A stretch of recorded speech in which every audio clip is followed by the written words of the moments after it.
today's video, today's vlog is going to be about doing something that a lot of us on the spectrum, well, a lot of us who aren't on the spectrum too need to do in order to make living every day. But unfortunately for many of us on the spectrum, it's something that a lot of us can't do, and that's driving.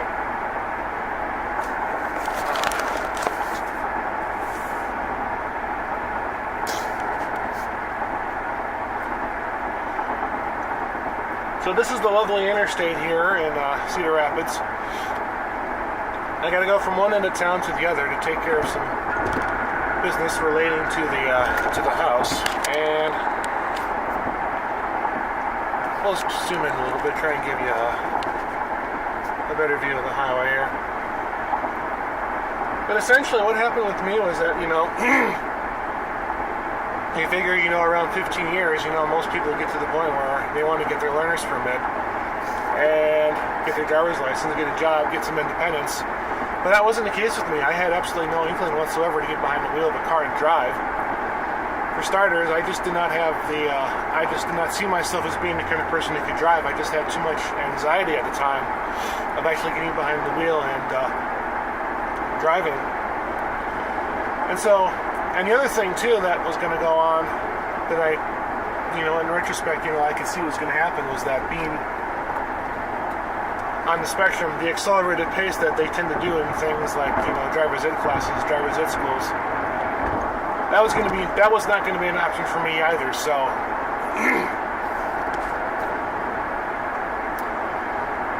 essentially what wound up happening was that from like 15, 17 years, my age, I never got into a car to drive it at all. I just didn't want to do it. And so finally, when I was 17, my dad had to take matters into his own hands and forced me to learn to drive. And so what we wound up doing was we went over to where my dad worked. There was a pretty big factory that my dad worked at, and they had a massive, massive parking lot. And what he would do is he would make me sit in the driver's seat of his van. And my dad had a minivan, one of those Dodge minivans. It was an '89 Caravan, and it was back in the era when you could get turbochargers installed on pretty much any Chrysler vehicle. And my dad had a turbo installed on his van, so even though it was a 4-cylinder, and I think it was only something like 150 horsepower. That thing was deceptively fast. When you slam down on the gas, that thing would throw you back in your seat. The thing had that much torque. And so driving that thing around, it really scared me. And I remember being in the parking lot trying to drive this thing around, and I didn't want to go any faster than 15 miles an hour. And I think we did this for like 3 or 4 months of just me kind of driving around in the parking lot until I got comfortable. It was a very slow, very tedious process to getting to learn to drive. So after I think like 3 or 4 months, then we started hitting out, some not so well traveled streets and some areas out in the country. Now another thing that kind of cropped up too at this time. Once it got to the point where my dad wanted me to be on the interstate, and so this took like a year to get to that point of just, driving around till my dad felt comfortable that I could handle being on the interstate. One thing that I quickly ran into when I was driving on the interstate for a long period of time was that I was going into sensory overload.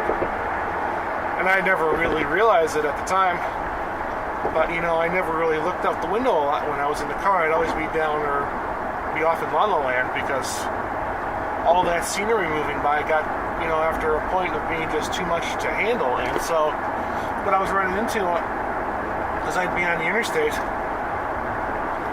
sensory overload would hit, my vision would start to fragment, my hearing would go away, and I'd just be like, I would have a hell of a time focusing on driving. And I was so surprised that I never got into an accident during that time. But, we'd go on a short trip, like 20 miles, 30 miles on the interstate down to Sheboygan and back to give me some experience, and I'd come back and I'd be totally exhausted from that.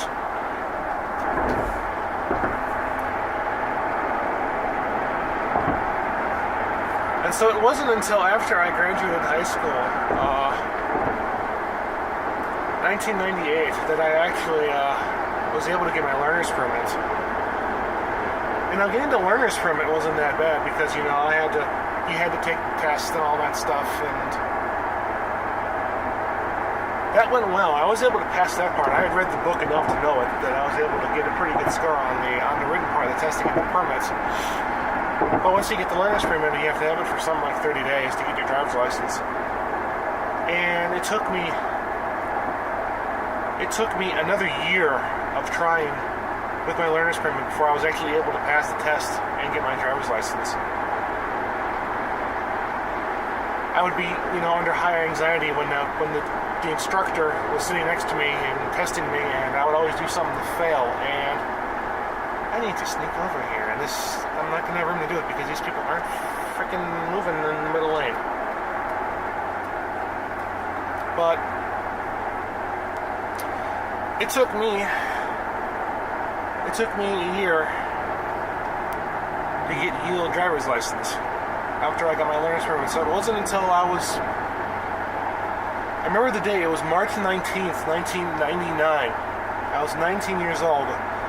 I was finally able to pass the driver's test. And then, even before then, I still wasn't very, shall we say, eager on driving. And I was looking, to do things, because I had a bike, and I didn't mind hopping around on the bike, and I finally got to the point where, after I got my driver's license, parents were like, okay, you're getting a car, you got money, you're getting a car, you're going to do this, because this is what you need to do as an adult. And so I finally acquiesced and bought a car. And somehow still, surprisingly, I never managed to get into an accident that first year driving. I had a lot of close calls, a lot of anxiety. It's anxiety issues, really, to be perfectly honest, that get you. Because once you get over the anxiety, driving's not all that bad. And once you get used to driving, at least for me, the sensory overload problems that I was experiencing, the whole sensory overload thing was something that I've been dealing with, my whole life. And as I got older, it kind of, those things kind of waned away a little bit. I still deal with it, but at least now if I need to get into a car and drive somewhere, I can do so.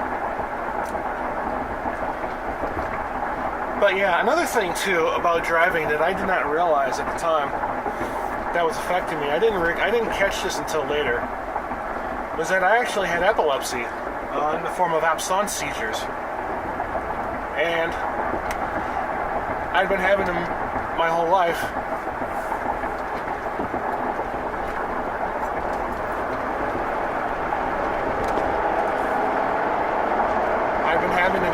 And honestly, I didn't know that I'd had them because my parents had never had me tested for them, and I have an uncle who has epilepsy, and he has to be on medications in order to have his driver's license. But his epilepsy was a little more severe than what I had. I would just blank off, and actually, I had many moments as a child where I can remember where, I would be in the middle of doing something, and then it would be like a jump in time, and then someone would be waving their hand in front of my face, be like, hello, Scott, you there? That happened to me a lot, and